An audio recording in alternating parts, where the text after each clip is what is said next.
You're listening to the Intentional Parents Podcast, brought to you by Intentional. Intentional is all about spiritual formation in the family. We desire to bring biblical hope and practical help. Enjoy this week's conversation.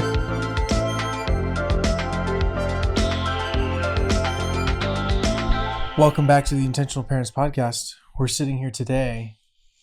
It's actually the afternoon for us, so I'm going to be honest. We are all ready for a nap. Did you try to take a nap? I laid down for a little bit. Yeah, I thought you did. I can't nap. We have these podcasting days that we do, and you guys had a podcast interview for another podcast in the middle of this, so thank you, because you guys have had more work than we have today. We got to go home. It's great. No, we do live far away from each other, but no, just kidding.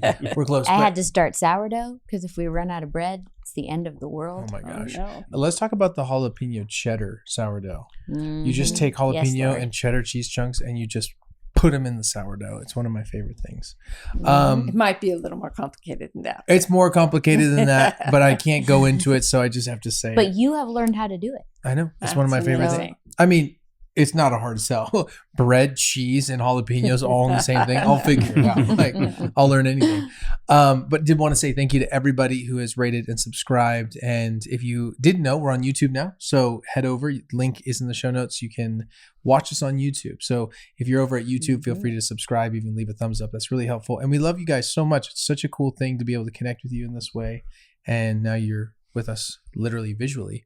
And today we want to talk about, we have lots of things we want to talk about, but one of them is living for more than just your family, which is a really interesting concept. So that's the overarching thing we're going to talk about, but we need to start somewhere. So Elizabeth, do you want to start us with where you were thinking of starting with agrarian culture?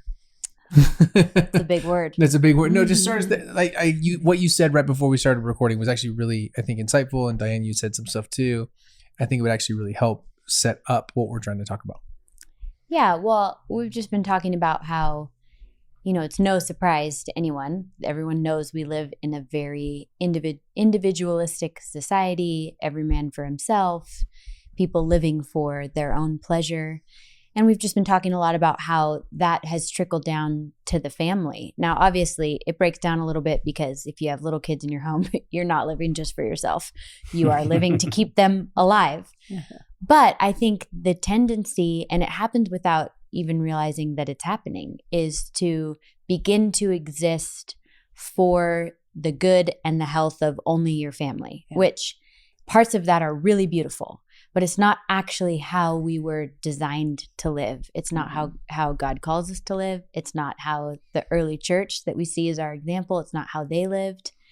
And so where the agrarian society came in is that's how it all started, in a sense of, think about people lived spending their days basically growing their food to eat was how they survived. Mm-hmm. And you would have farm after farm after farm of people, one family growing one certain type of crop and the next farm growing a different one. And they're all trading with each other and they're living for the good of the community, everybody working together to stay alive. Even really. The survival of the Exactly. Yeah. That's what it was about. It wasn't about how much time can I have for myself? How much silence and solitude can I have? Yeah. How much, which all of those things are good. And even women were working, Oh, yeah. You didn't have a choice not to be involved in the family business. Exactly. Everybody worked. There was no, this idea of, I'm a stay-at-home mom. Like that was not a term anybody would have related to. A whole family worked side by side together. And then we see in the book of Acts, Mom, do you want to read the scripture? Oh, sure. In Acts 2, starting in 42, the heading is the fellowship of the believers, or, which really means the working out of their life together is they devoted themselves to the apostles' teaching and to fellowship and to the breaking of bread and to prayer. Everyone was filled with awe at the many wonders and signs performed. All the believers were together and had everything in common. They sold property and possessions to give to anyone who had need. Every day they continued to meet. Now, that's interesting. Every day they continued to meet together in the temple courts. They're also making a living. They're tending the farm. They broke bread in their homes and ate together with glad and sincere hearts, praising God and enjoying the favor of all the people. And that was so attractive that the Lord added to their number daily those who were being saved. So that's more of an idea of a group of families, or what we call the church, doing life together, not just, us four, no more, but Your just pod. really together. And this came after the Great Commission, after Jesus said, go into all the world and preach the gospel and make disciples. Yeah. Like that's the making disciples part. They were being disciples, making disciples, living life together. So obviously living for more than just their individual family. And so we're going to walk through just different things we see in that passage. Like how do we actually do that when that's hard? Like I think we're all so overwhelmed by just keeping kids alive, trying to grow ourselves, Going to Costco, that's a lot of work. I don't go anymore. I Instacart. Or I go. And I'm going to true. say it's a lot of work. I was also just thinking when you were talking about agrarian society. So we have lived where we live now for 5 years. We've lived in our home for 5 years.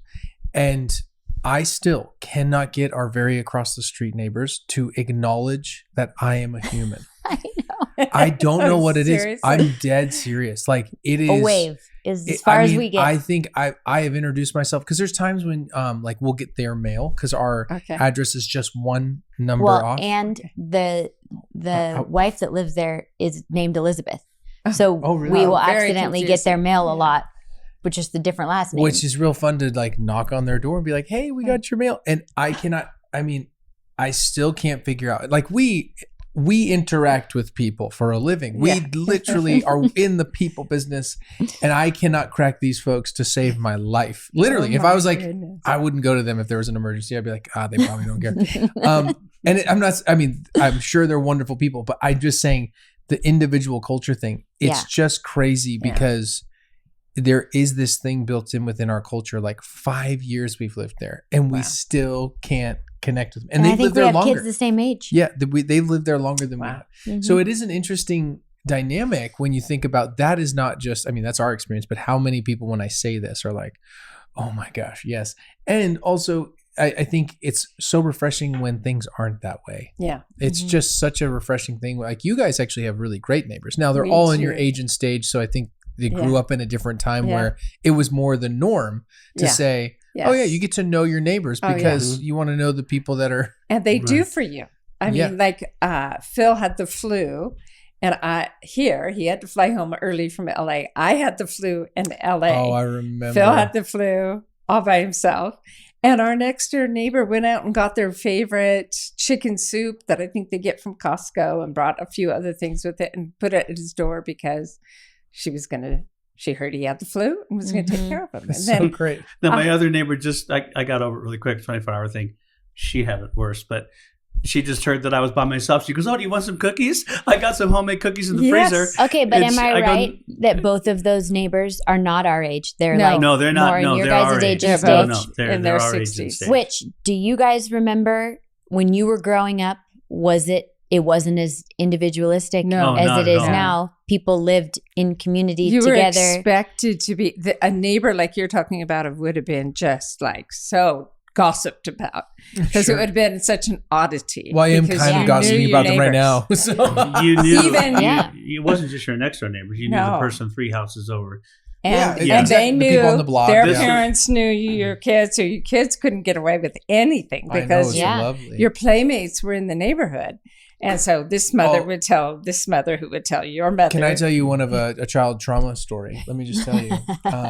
We lived in a wonderful place called Tacoma, Washington. And I'm saying wonderful with a very sarcastic tone. Although if you are from Tacoma, we love you and we think you're wonderful. Actually going Aren't to we Tacoma. going We to are Tacoma we're going to be in next Tacoma. week? When this comes out, we might have already gone. I'm not sure, but we are going to be there.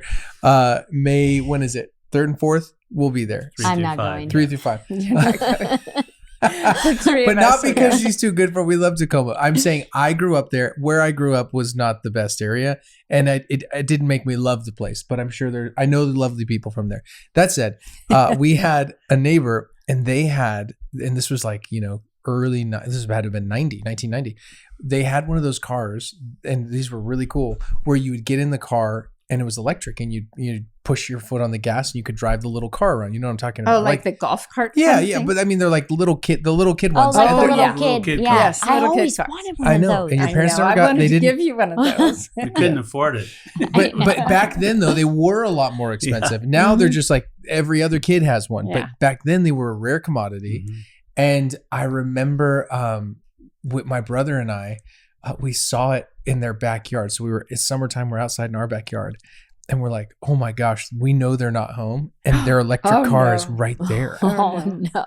And so we couldn't climb over the fence because we were too small, but we dug a hole and climbed under the fence. Oh my gosh. You would. Drove that thing till the battery died. Oh, no. And then we like pushed it back. And I don't even know how they figured it out or if my mom saw us or something. I don't remember the deal.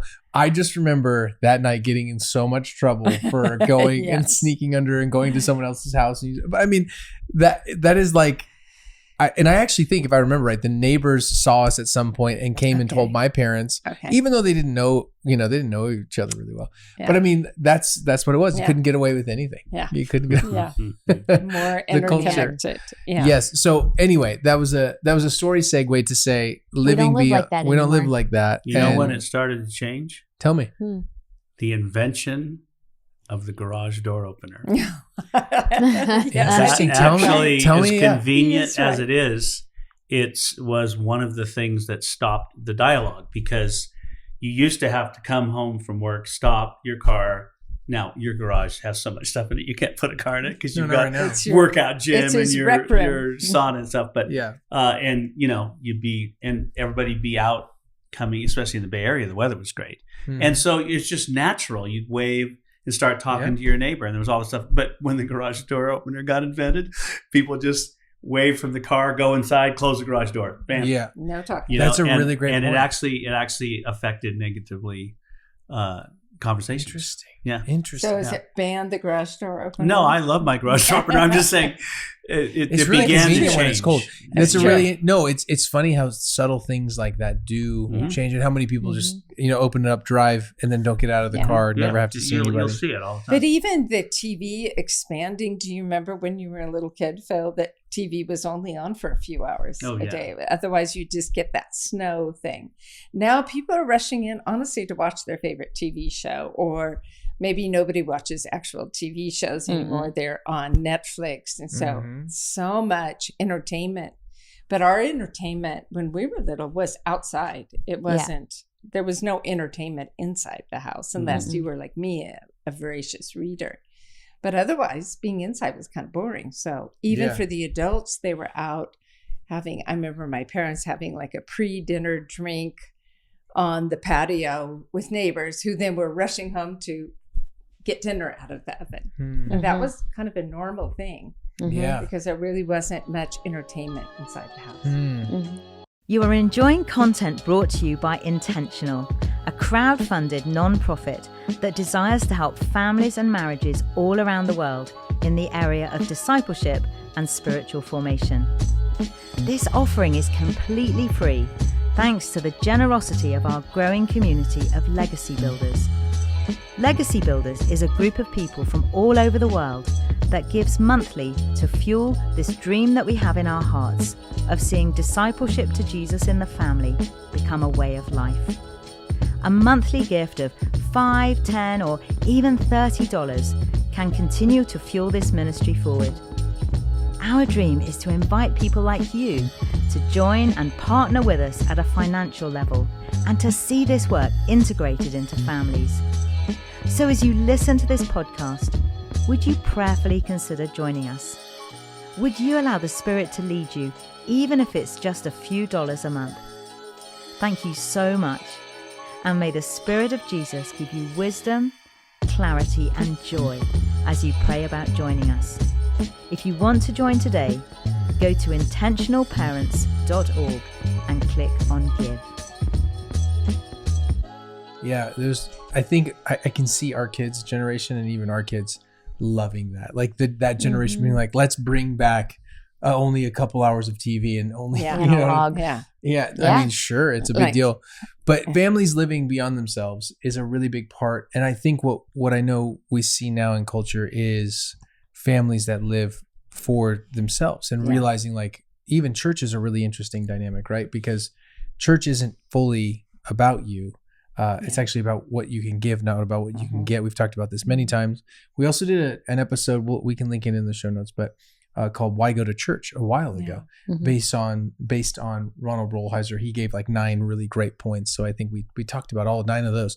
But even that is a great reminder of like being in community is how you were designed, how we were all designed. And so how do we actually live beyond ourselves? So we want to give a couple just practical things, 3 things that I know that we definitely all 4 try to live into, but also things that we've just found really helpful, not only as believers, individuals, but also as families. So 3 things. What am I missing, honey? I feel like you're going to say something like add this before. Well, no, just the word. I knew it. I knew it. That I didn't have to say it. I knew you wanted to. Go ahead. I just think of these, there are certain things that we like to call counterformation. Like if our natural tendency is to live for our comfort, to isolate, to live for the comfort of our family, for only the health of our family, which health of your family is phenomenal and super important. But part of being healthy is living for more than just yourself. Yes, and absolutely. so there are certain rhythms, spiritual disciplines, practices that we do as counterformation to kind of counteract what might be our natural tendency. And so I think all 3 of these things are things we choose to do, first of all, because the Bible tells us to, and it is the way of flourishing. But I think is to also counteract our natural tendency of individualism. But we have to be intentional about them, whereas I think maybe in the past they happened more naturally. But now I think we have to very much do it on purpose. But also for the sake of the family, here we are, a family ministry saying, don't make it all about your family, which seems like a mixed message. But honestly, the best thing for our families is to broaden our circle a little bit because we can't give them all that they need. Even in the area, maybe especially in the area of discipleship, I noticed early on with my daughters, they had different approaches to their relationship with God. And one was more like me and one was more leaned kind of Phil's way at the time, even though we've changed. But to bring some women into her life who would, disciple her in a language that made sense to her, for her to, an approach that made sense to her. In that way, we intentionally bring community into our children's lives because somebody has something to offer that we don't. I see you do that, Elizabeth, like with Christina. Scarlett is such a crafty person, and you're not. And you've connected her with a godly young woman who's also very skilled, actually majored, I think, in like jewelry design, gemology or something like that, jewelry design.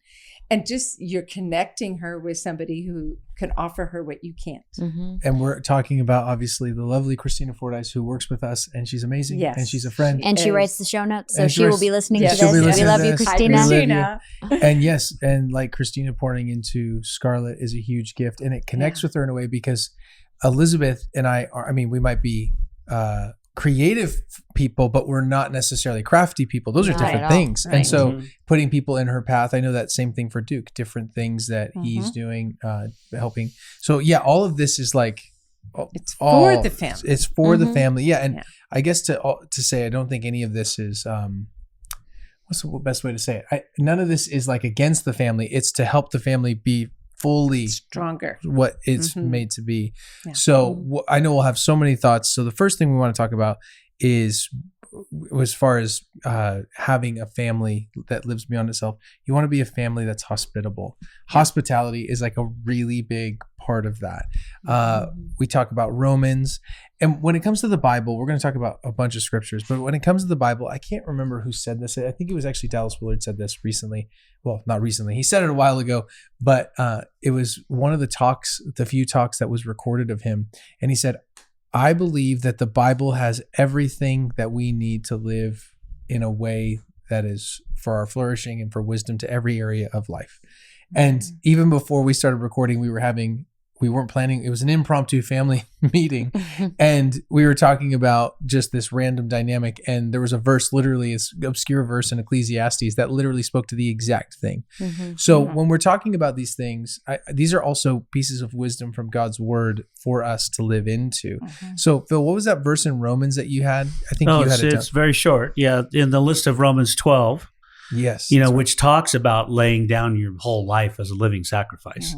I mean, what's that about? Like, Jesus didn't live for himself. He gave, the Father gave his Son, and the Son gave his life. So there's our model right there. He lived for others. As it says in Philippians, we're supposed to look out not just for our own interests, but the interests of others. But anyway, in Romans 12, after that, it starts talking about all the different ways, cling to what is good, be devoted to one another, give preference to one another, all these things.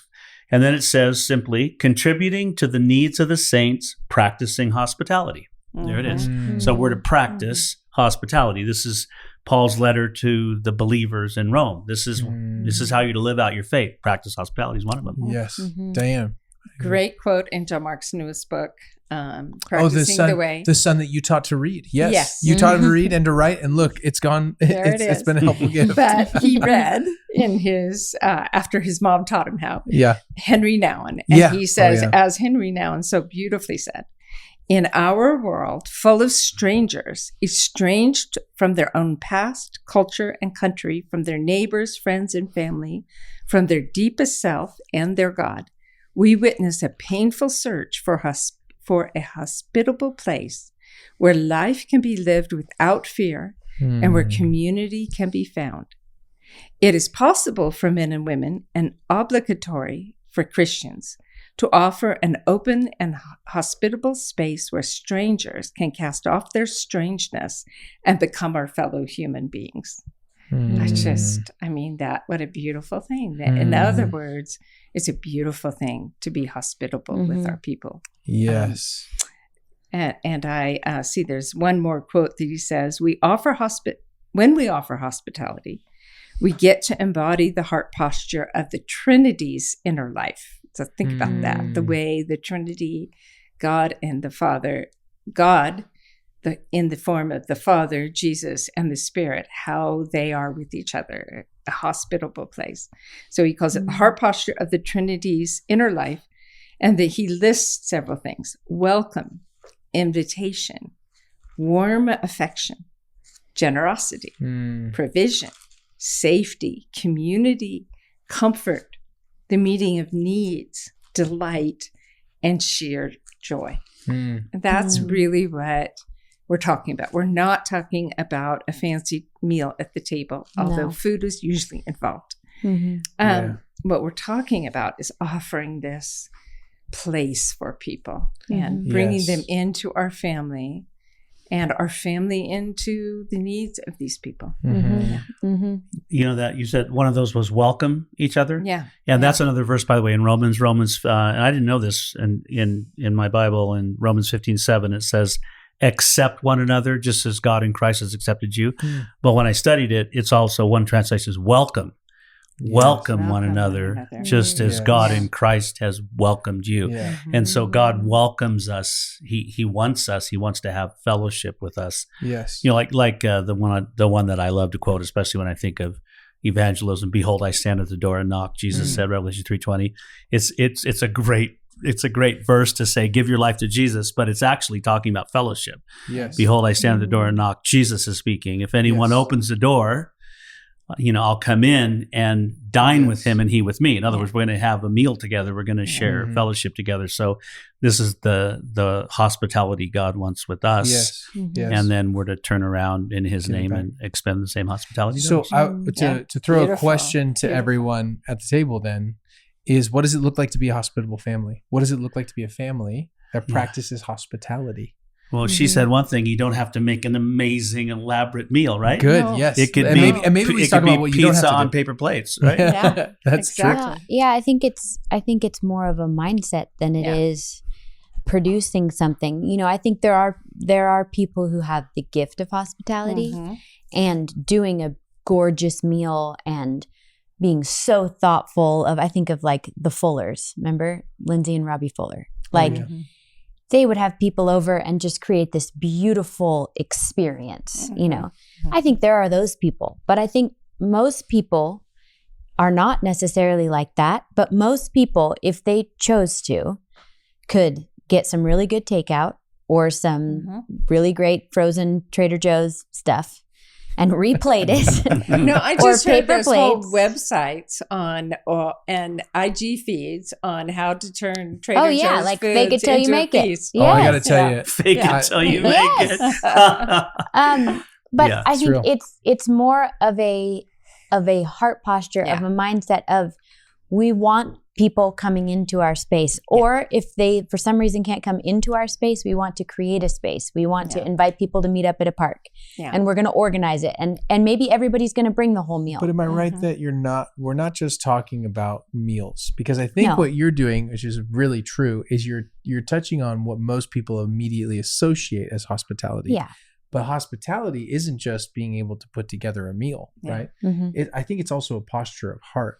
Do you have a like, when people come into your home, do they feel welcome, or do they feel like, I can't touch anything? I can't, like, this is, you know, do you have a place that's comfortable? Do their kids feel welcome? Yes. You know, now That's a I'm big at one. the stage where I can have some nice things, and, you know, I'm not buying the cheapest sofa don't that I can have find. my kids over. Don't have my And kids over. our community group has some toddlers in it right now. And it just dawned on me, I do not want the parents to have to be constantly following their kids around my house. They're well-behaved kids, so they're not going to be bashing in a window or something. No, but I understand, yeah. But I want the parents to relax. So I just moved everything off my coffee table. I just kind of went around the house at eye level. Such a simple thing, and got rid of anything that was breakable or would upset their parents if they were playing with carrying it around. Sure.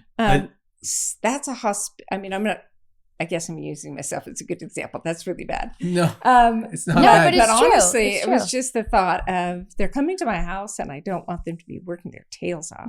And it probably took me having them over 10 times before I started noticing, you know, Dylan's constantly getting up and, you know, distracting his child. Good dad. Pretty poor hospitality. It's both. So you two are talking about, it can't just be food only. Exactly. In fact, maybe we've all been someplace where there was great food and we couldn't wait to leave because it was so tense and so uncomfortable. So you're talking about setting an atmosphere of hospitality. Yes. And yet food is helps. all over the Bible. Totally Eating is. with people, you know, even going over to your house for Bertie's party, you know, as soon as I had a LaCroix in my hand, I felt more comfortable, you know, because I was sipping on But I something. didn't offer it. I offered You it didn't to our offer other it to me. friends. You but offered it to Matthew and not to me. Yeah, and I basically said, and I "You're just too." went over and got my own. Yes, I was like, "You're too much of the family. You know where it goes. You know Go where the get it. LaCroix is." Right. Go get it." But I think so I think here's it's both. another example. Our grandkids. I love. Yeah, that's I a mean, good one. Elizabeth and Brooke, you're very strict about what you feed the kids, and I try very much to Well, pass not our anymore. sport. Not really. Well, you're trying to be healthy. All Yes. my Trying to ideals get have the gone best. to die. And I do definitely pass by, you know, better than Phil does, my snacks to make sure that they pass Elizabeth's inspection. I usually ask permission. You do usually. He just asked the right Well, guy. there's He asked usually- me, not her. That's According to which kid, was it Sloan or Birdie, told on you the other day? What? smart. What are they telling you? I can't remember what. There's nothing to you'd tell given on. them like some M&Ms or something. And Oh yeah, Birdie's a rule follower, and she said, "I'm not sure my mom would let they were me." 3. I had a little I'm packet. But you said Phil, something it's like, "Your fine. mom will be fine," Yeah. and Birdie told me that that's what you said. They would be And fine. she would. And she was. There were 3 M&Ms each or 2. Well, Birdie came home and she said, because I had said they could have one snack, and she came home and said, "We had 4." And I said, "What are you talking about?" And she said, "We had veggie sticks, we had a Z-bar, we had cough drops, and we had tea, and then Pops gave us a few M&Ms." Cough drop is not a snack. You're Let's don't tell them what that's all about. Okay. Oh, we're Yeah. in trouble here. Oh, I'm just teasing. Well, you're Here's not. the, But when I here's the took him thing. to the movies, I asked you exactly what can I get them or I not know get you them. did. You You did, guys and are that was great. really So- sweet. Kung Fu Panda 4. Thank you for taking them. I have this great memory of going to my grandparents' farm in Eastern Oregon on a hot summers. And they had a screened-in back porch with one of those old, one of the original types of refrigerators, kind of rounded, like their Yeah. brands coming back, that's they're cool. retro. Those are cool. And then they had a bottle cap opener screwed into the wall. And she stocked it with A&W root beer bottles, big the bottles, glass ones, and Fresca.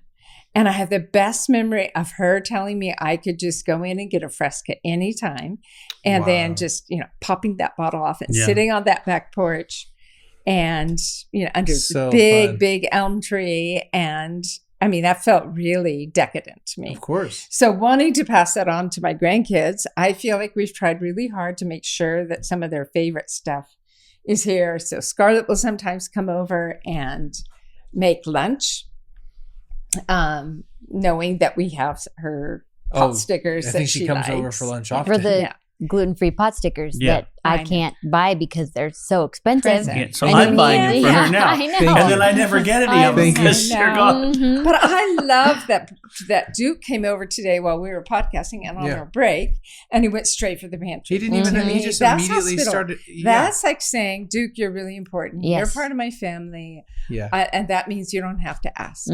Yes, just take what you want. He also made pasta. Maybe like 12 of them. Maybe you should ask Pops first. Yeah, there was so many he made, which was incredible. So we want to invite you to the Intentional Motherhood Retreat 2024.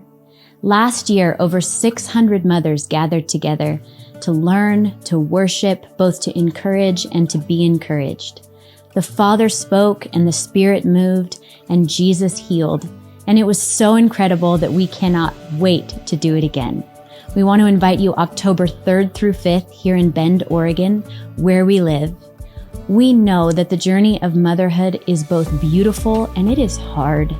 It is both life-giving and exhausting at times. And we just want to create space for the Spirit to refresh you in your journey. We're going to lean into how motherhood so gently and beautifully leads us in the way of spiritual formation. We're going to talk about how we need each other on the journey. We're going to talk about how our connection with God ultimately impacts the connection that we have with our kids. This retreat is both for mothers who desire to be mothers someday, all the way to grandmothers, and anywhere in between, because the truth is we all need each other. We need to learn from each other, and we need to be together. It was Dallas Willard who said, if you don't come apart for a while, you will come apart in a while. And that is especially true for us mothers. So we just invite you to come away with us. Let's see what the Spirit wants to do, and we can't wait to see you.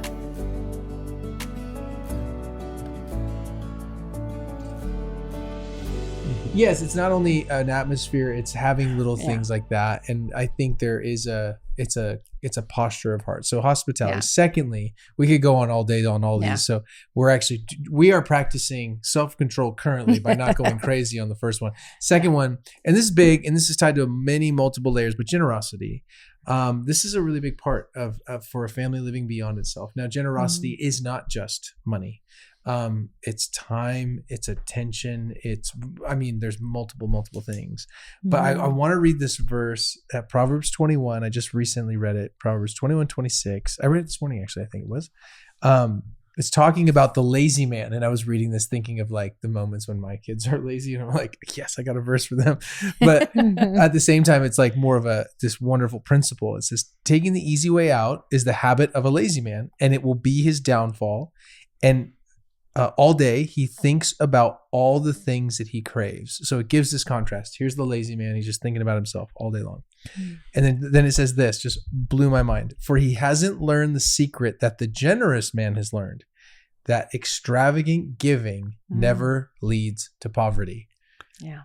And that's the truth of the kingdom. Yeah. That's like tithing principles. There's so many things built into that. So let's talk about generosity. And really the way of generosity. And I know the biggest fear for most is like to be generous with time, attention, money, is that I won't have what I need, which is the hyper individualistic time that we're all living in. But really the Bible teaches the opposite, that generosity leads to life and you won't go without. So thoughts on that? Well, I think a first thing that's important to clarify is that we are speaking from the end of when this is really difficult, when giving of yourself, your time, your energy, your gifting is difficult for you.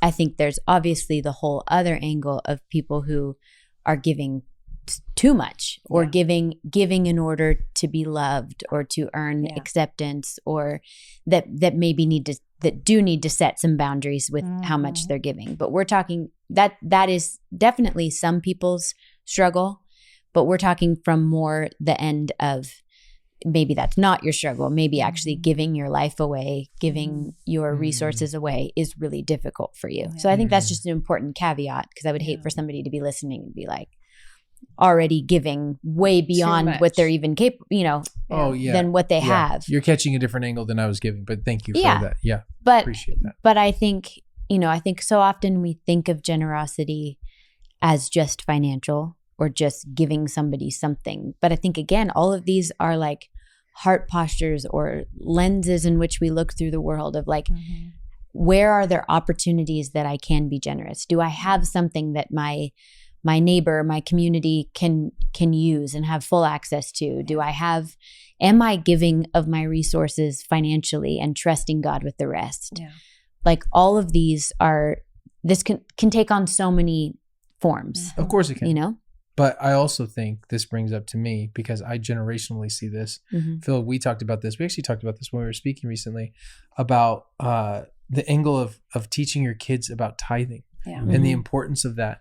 And what we're talking about simply is just one. There's multiple ways. So this is not the only, to be fair, but it is one way that we can at a young age teach generosity to our kids and teach them about generosity. But give me a couple thoughts on that, Phil, from your perspective as growing up in the different generations. I know that you guys obviously taught your kids about tithing, but I also know like we're seeing a really big problem where not many people are passing this along. And when it comes to churches or nonprofits, even like ours, like it's actually an interesting world where people are less prone, at least generationally, to give.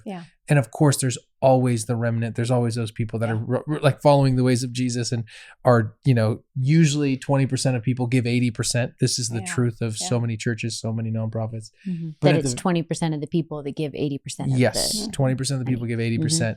But all that said, I actually think this is something for our kids' hearts, not even their pocketbooks as much as it's their hearts. So I know you have a lot of thoughts on this, Phil. Oh, well, there's a lot. The Bible has a lot to say about generosity cover to cover, We were talking earlier, way back in Genesis, we're blessed to be a blessing, right?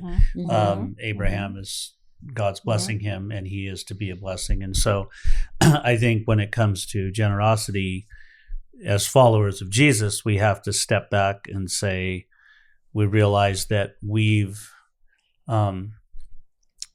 taken up our cross and followed Jesus, and that we belong to him. Okay. So if I belong to him, then everything I have belongs to him. And that's actually what the Bible teaches. You got to start with who owns everything. And actually the Bible's really clear on that. Psalm 24:1, the earth is the Lord's and everything in it. So, and then he gives us all good things to enjoy. But if you study it biblically, we're actually stewards of everything he's given. So you got to start there, because if I think it's my money, and I can do with whatever I want, and if I feel like it, I'll give a little bit to the Lord or give a little bit to this person because I feel bad for them. I don't have the right perspective. And so this is something even I have to remember, like, it's everything I have belongs to him. Everything we have, Diane and I together, it belongs to him. So, and then, but then what we have learned is you can't outgive God. That's the verse that you read. I was laughing when you said the lazy man, because in the old school word is the sluggard. The sluggard. That's awesome. What a great word to bring back. But a couple other ones, and that's in Proverbs. But in chapter 11, there's two right back to back. There is one who scatters, yet increases all the more. Same thing. And it's a farming thing. Like, so let's say you want to get a bunch of wheat, but you want to hoard your seeds. So you're just going to throw a few kernels out there. I'm not a farmer. You're not going to get much wheat. It's the farmer that throws a ton of seed out there. He reaps a harvest, and you always reap more than you sowed, right? And that's why the Bible talks about it in those kind of terms. And there's the verse right next to it, Proverbs 11:25. The generous man will be prosperous, and he who waters will himself be watered. So it's just a biblical principle. You can't outgive God. Our friend John Schaaf, our British friend who's with the Lord now. He did our premarital counseling. Yeah, and he's with the Lord now, but he knew all about generosity and giving to God. And he had this line, he said, God has a bigger shovel. But he was British. He was British. He said it sounded more cool when he said it. Yeah. But tithing, we taught our kids to tithe, and we were taught to tithe when we were brand new believers. And by the way, when we were started tithing, we had a house payment because you had very wisely plunked down and gotten quite a big loan to be able to buy our first house before we were even married. But I mean, our budget was so stringent. It was not going to work long term. But and he still got that first paycheck and always took the 10%. The first check, you're right. Or you guys don't write checks anymore. Right. So the first amount you give, the Bible talks about giving the first fruits to God. So people say, well, I can't afford to tithe. And like I said, well, you can't afford not to tithe. The issue now is biblically, and I would agree with this, the Bible doesn't command tithing. In the Old Testament, the Jewish people, it was a theocracy. So they had multiple tithes, but it was also what we pay for in our taxes. Yes. So it'd be a long Bible study to go into all the different tithes that they pay, but it was up to at least 25%, maybe more. And so they were commanded to tithe. And in Malachi, they says, God's saying, you're not being blessed, you're robbing me. Bring the whole tithe into the storehouse and see if I don't pour a blessing on you so great you can't contain it. Okay. Yes. Then you move into the New Testament, and it's grace giving. It's always grace giving. God wants us to give cheerfully, but I think it's a good thing to say if in the Old Testament they were commanded to bring these tithes. It's probably a good place to start for New Testament believers. And when you trust, it's a statement of faith. You're saying, okay, God, you say that I should give you the first fruits, and you're going to take care of me. So God actually says to Malachi, test me, try it out. See if I don't pour out a blessing on you. And that's what we've experienced. That the house we live in now, we don't know, how did we get this house? On paper, it just does not line out. We never made enough money to have this much equity to live in. Well, you guys also, place. though, were really smart and had other people give you wisdom when you were young to buy houses, when you were buying your houses. And then don't spend that. You get equity instead of putting don't go spend it on all the luxuries that you want. Put it back into the investment. And you did that faithfully for so many years. But I think even that, we were tithing as a real trust. I mean, it was really trust. Like, can we pay our bills? And I remember Phil juggling the bills. And we had some hospital bills once from Rebecca, who was born early. Took us a year. We used to say it took us a year to pay her off, to pay for Rebecca. I mean, because we had so little extra. So then I think God brought along people who very wisely guided us in investing, not because we actually had good minds for it. Although Phil has a business degree, so he is good with money. But I really think it was, too many of those. Like, we happened to get this fixer-upper and just, did a fluff and buff. 5 years later, it was worth twice as much money. I mean, that happened to us, but I think that's, and I'm not talking prosperity gospel here. If you give, God will give to you. The principle for us is we will do our budget around the fact that we tithe. And not the other way around. And so many people go so far beyond that, and it's good. So let me just wrap this up. So I think it's a good idea to teach your children when they're little to give to the Lord. And so we did it through tithing, okay? And I'm glad we did. I don't look back on it and say, well, that was legalistic. And the Bible doesn't actually teach the 10%. It just teaches generosity. I think it's a good place to start. And so when you were little, Elizabeth, remember those envelopes? Oh, yeah. So our church had these little giving envelopes. I grabbed a stack of them. And I was cheap, so if your allowance was $2, I gave you $1, and I broke the other dollar into cents, and I said, this 20 cents is not yours, it's God's. So write a note to God on it and put it in an envelope. And I realized that my dad was doing that before he even committed his life to Jesus. He was in a church where everybody gave through these envelopes, and I remember as a kid seeing an envelope Saturday night sitting on the counter. C.W. Comer, and there was a mount there. And I looked at it, I was like, whoa, because I was just a little kid. But I just, didn't really talk to my dad about it ever. And then when I became a Christian and I saw envelopes at the church, I thought, oh yeah, that's what my dad used to do. And then I heard a sermon. You should trust God with your finances. It all belongs to him. And if you trust him and give the first tenth to him, see what he does. And so I started doing it way before I was married. And I thought, wow, he's just providing for all my needs.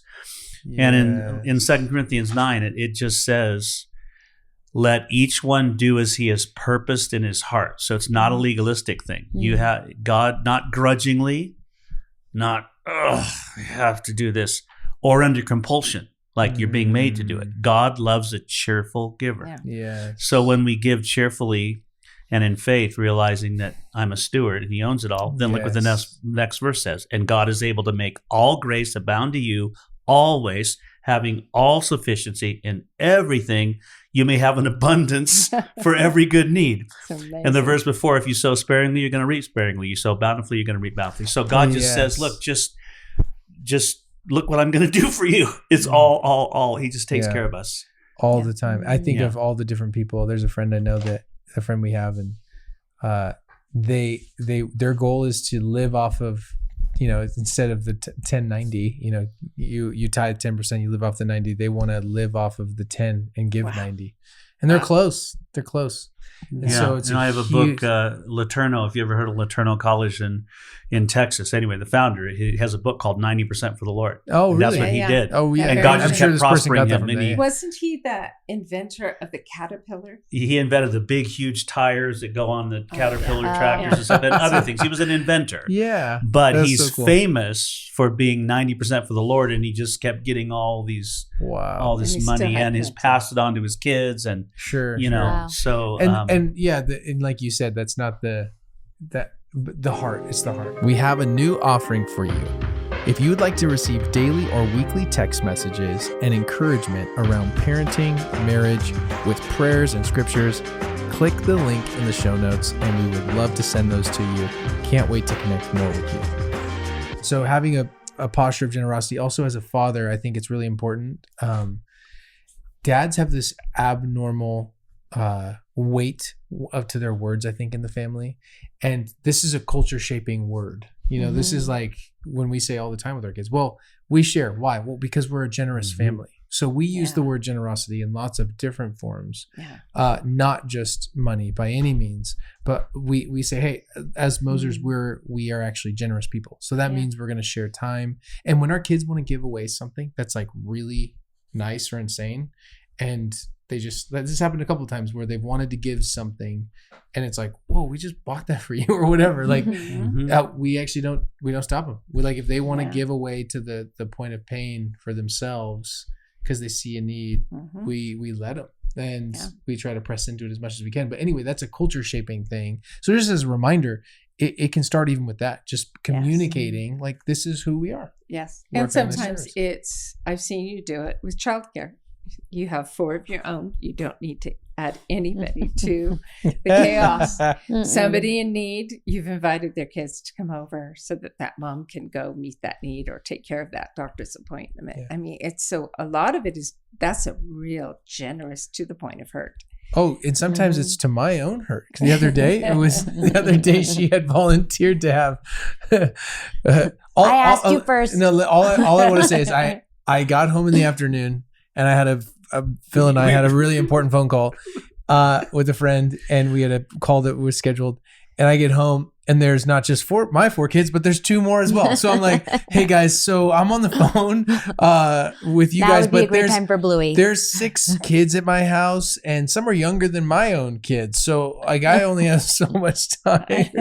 And by God's grace, they were you had to be generous in that moment. No, I was like, your generosity was forcing my hand of generosity. I was like, oh, this is going to be interesting. But the other night you had 14 middle school and high schoolers at your house? We're at that stage. Thank God for Costco pizza, but that was hospitality and generosity at work. Sure. Actually, it was real funny because they all, oh my gosh, these dudes, Duke and his buddies, they all eat like so much. So they all just plow this Costco pizza, which everybody knows Costco pizza is the same everywhere in the world.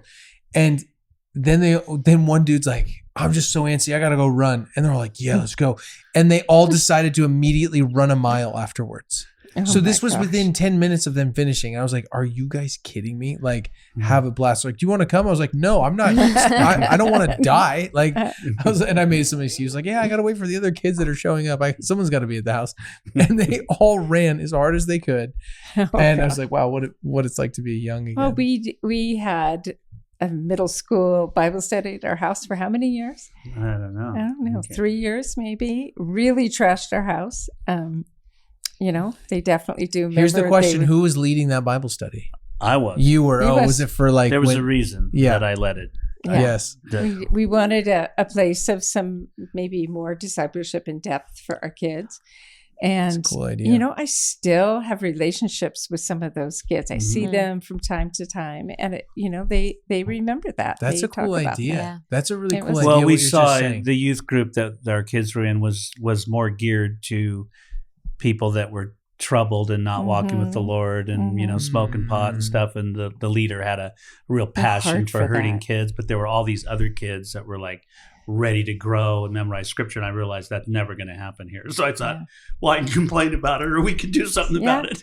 So we That's thought, cool. so we And just did it several ourselves. parents came and helped or Yeah. brought food or So we, and I think that was really great for our kids. Our Yeah. kids, actually, even our relationship with our kids, Mhm. because all of a sudden we were the cool parents. What, you guys? Are you serious? I know it's hard to actually. believe that we could be cool, Actually, but the best thing is I sat next to somebody who was 70 on a plane, and they were very much 70. And I was thinking, Phil is 3 years older than this person. That's incredible. You and I literally traveled the world together, and you have more. We were joking around before we started. Like, he has more travel energy than know. any of He us. I does. cannot believe your capacity to keep moving. That's It's right. incredible. We also keep joking that we are now the uncool age. Except for our kids Absolutely. keep asking to borrow our clothes. Absolutely. And we Yes. keep being like, all right, well, at least our That middle bad school uncle. and high schooler are asking to borrow our clothes. We must be The doing best okay. compliment I got the other day, Duke goes, Dad, I really like your fit. And I was like, whoa. I was like, that is so, I wasn't trying to get any kind of love from you, but that's incredible that you'd say that. And it wasn't what I looked like, it's just a fit. so you're not totally uncool yet. Not yet, yet. but you guys are also. But just mostly. Yeah. But we also discovered that when kids were that age and older, like high school age kids, they're dying to develop strong community with each other, with Yeah. other Christians. I mean, Sure. there's a longing. And the only way to do that is to have them into your home, because Yeah. where else are they going to hang out? Yeah. They need a home to hang out in. And I think that's one of the most powerful forms of hospitality. You don't do anything. Mhm. But clean a lot Yeah, lots of cleaning. afterwards. You just say, yes, my house is open. Yep. Yes, Mm. To your kids. You saying yes to your kids, invite people over. Yep. So this is beautiful. This generosity. I love this. Gotta read the C.S. I Lewis know. quote. I was going to say, let's go to the last one. Before I do, just one C.S. Lewis quote. Is that fine with everyone? Always C.S. Yeah, Lewis. everyone's thinking, okay. If you're enjoying this content and you want to go deeper, we have an amazing resource that we want to tell you about. It's the Intentional film series, Raising Passionate Jesus Followers. Now, this is an incredible tool for you for spiritual formation in the family. And we created this film series to help parents in their God-given task to raise and disciple their own children. Now, our hope is that we're able to help you and give you some of the tools that I know we so desperately need as we're in the process of raising our kids, and Phil+Diane have actually raised their kids. This is a 9-session film series on the process of what raising a passionate Jesus follower actually looks like. There's some workable solutions in here, there's a bunch of wisdom from the scriptures, and there's a bunch of practical help in your journey as you are raising your children. We cover all sorts of things like parental roles, goals versus values, what is discipline versus punishment, how do I create a heart of obedience in my child where they actually want to obey, what does a heart of self-control look like, or how do I even help my child in the process of character development. We cover that and so many more things. You can use this film series in a variety of ways. You can use it at your home, preferably with your spouse if that's applicable, with a group of friends or in your community, or even through your local church. All you need to do is head over to our website, intentionalparents.org, click on film series, and then follow the prompts. We have a bunch of other resources there that you can check out, but we do pray that this blesses you in your pursuit of raising passionate Jesus followers.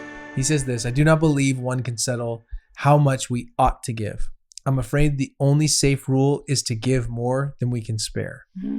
In other words, if our expenditure on comforts, luxuries, amusements, etc., is up to the standard common among those with the same income as our own, we are probably giving too little away.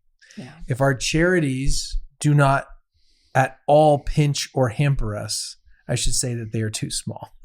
Yeah. So take it Yeah. from someone who is a few generations back. That's a huge. Yeah. huge What did he say? part. We're probably giving what? Too little? Did he say that? Yeah, we are If our probably giving. charities do not at all pinch or hamper us, I would Yeah. say they are too small. Isn't that what Jesus meant? I'm reading through Mark right now, but 2 Yeah. days ago, it's in chapter 12 where, Jesus, they're actually watching people put money in the temple, Mhm. and the disciples were impressed with the large sums that people Oh, were putting yeah, in. yeah, And then yeah. here's what Jesus said. Calling his disciples, he said, "Truly, I say to you, this poor widow put in more than all the contributors to the Yes. treasury. They all put in out of their surplus. Mm. But she, out of her poverty, put in all that she owned, all that she had to live on." So that's Yes. what That's C.S. right Lewis is getting at. She was, to do that, she had to trust God. Yes. Mhm. And It's so giving, trust. it's a matter of the heart ultimately, Mhm. Love of it. faith and trust and ownership. And I would just add, I think with hospitality and generosity, and especially when it comes to opening up your space, I think so often the temptation is, well, my house is not big enough. Everything's a mess. I need to clean. I need to organize. Because this might just be your struggle, honey. This sounds very much like your struggle. well, it can be mine, but I'm joking. I think it's pretty universal for a lot of Mhm. people. But I think he's talking about, I think, giving money. Yes. But I Yeah, think yeah, the yeah. same is true for, like, I had to wrestle a little bit when we invited all those high schoolers over. Youth group was canceled last minute. Our kids were super bummed. It was my idea. Why It don't we was just your invite idea. them over for a pizza party? Found myself at Costco 20 minutes later. I was like, okay, I Mhm. guess we're doing this. But then I found myself like, I'm not sure I have capacity for that. Yeah. Actually, I'm you going to didn't. be You went out tired. to dinner I with actually yours. already had something You planned. actually I was left me with all 14. So you guys see a pattern here? I just I want was to gone for highlight half the of pattern. it. I She wanna had a great plan for your evening. Yeah, so this is what I mean. This is, like, let me plan some stuff. I'm gonna I got plans. So why don't you do it? See, this is what I mean. Like, just notice. Okay, you agreed. You agreed. I did it. I wanted to do it, but I'm just laughing at the consistency. You're very consistent, though. That's what I love about you. But that's true. I am very consistent. But I think there's something about, it's not going to be comfortable. You're not going to No. feel like your house is Yeah. No. the right setup. You're not going to feel like you have enough money to buy that many Costco pizzas, or Yeah. You like, do, actually. I- They're the cheapest thing in the world. We I did could discover not how cheap imagine. they are. I was so Yes. shocked. Yeah. Our kids are gluten-free, dairy-free stuff. So if we go buy a pizza, it's like, hey, that's going to be $40 for a 10-inch One pizza. pizza. Like, this is cool. Duke would like 3 of them. Yeah. We're at this spot where we always have to buy like these specialty pizzas. And then we go to Costco. We're like, oh my God. Trader Joe's has gluten-free crust again in their freezer section. Okay. So, We are this podcast is apparently brought to you by Costco and Trader Joe's. Uh-huh. So please, but I Anyway, think there is let's move on. always a level of sacrifice involved, which is what I'm trying to say. And I think the discomfort. tendency is to wait until Yeah. we feel like we have a surplus Yeah. of time, energy, resources. sure. But I think the practice is pressing into when you don't feel like you have enough, but trust God for what you don't have. Yeah. And what ended up, it was a beautiful night. It was a Oh, it was chaotic, beautiful night. Yep. Yeah. That's great. And sometimes you have to swallow your pride because you don't feel like your home is the way, it doesn't, Yeah. it would never qualify for Pinterest. But, my favorite houses to actually just completely relax and hang out. One of them was when we used to go to the Damrons Yeah. on Friday, every Friday For night. taco night. For a taco Mhm. night. And their house always was, it was very small and they were very active family. It was not perfect. Didn't have a bunch of new furniture. Nope. But it was comfortable. It was, so, Mhm. it's like I could just relax and feel like, this is home. Yeah. Mhm. And it was because they all actually made it home by their generosity. They were Mhm. giving. Hmm. And even though they didn't have the fanciest things in the world, they were more generous than we were Mhm. being at the Mhm. time, Yeah. especially Yeah. with their time. So it's funny. It's like when in this conversation, it seems like we're mixing up hospitality and generosity because They they are overlap. so overlapped. Yes. And they are. so the third and one, the last too. one, and we'll make this brief, but service.